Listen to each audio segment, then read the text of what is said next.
గాల్ఫ్లో teams ఎలా ఆడతాయి. Okay, ఈరోజు మనం నేర్చుకునే గేమ్ ఫార్మాట్ స్క్రాంబుల్ అంటారు.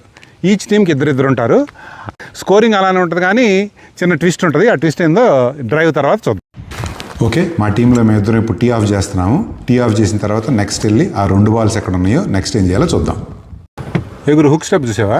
చూడలేదు గురు పండక్కి రచ్చ గురు, మెగాస్టార్ ఆ సినిమా ఉంది కదా, అనిల్ రావిపూడిది. అసలు ఏముంది అనుకున్న స్టెప్ అలా మామూలు లేదు. హుక్ స్టెప్ ఇంటికి వెళ్ళి చూడు, పండక్కి రచ్చ. ఓకే, ఈ స్క్రాంబుల్లో ఏంటంటే టీమ్మేట్స్ ఇద్దరం కొడతాం కదా, మా ఇద్దరిలో ఎవరి బాల్ మంచి పొజిషన్లో ఉందో దాన్ని ఆడతాం అన్నట్టు. ఇప్పుడు చూసారంటే నా బాల్ ఆల్మోస్ట్ 20 yards వెనకుంది. సో నా బాల్ని తీసుకెళ్ళి నా పార్ట్నర్ దగ్గర వేసుకొని అక్కడి నుంచి ఇద్దరం నెక్స్ట్ స్ట్రోక్ కొడతాము. ఓకే, నెక్స్ట్ ఏమవుతుందో చూద్దాం. గ్రీన్ మీదకి వచ్చాం. గ్రీన్ మీద చూసారంటే నా బాల్ ఏమో హోల్కి దగ్గర ఉంది, నా పార్ట్నర్ బాల్ ఏమో హోల్కి దూరం ఉంది. సేమ్ టీం వర్క్ ఇక్కడ. ఇప్పుడు ఏం చేస్తారంటే నా పార్ట్నర్ బాల్ తీసుకొచ్చి నా బాల్ పక్కన వేసుకొని అక్కడి నుంచి పట్టింగ్ చేస్తాం. ఫస్ట్ నేను పట్టింగ్ చేశా, నేను బిసికా, అది బళ్ళ. మావాడు పట్టింగ్ చేస్తున్నాడు, వాడు గెలిపాడు, వాడిది బళ్ళ. ఇంకేముంది, 3 అయిపోయేదని 4 తీసుకొచ్చాము.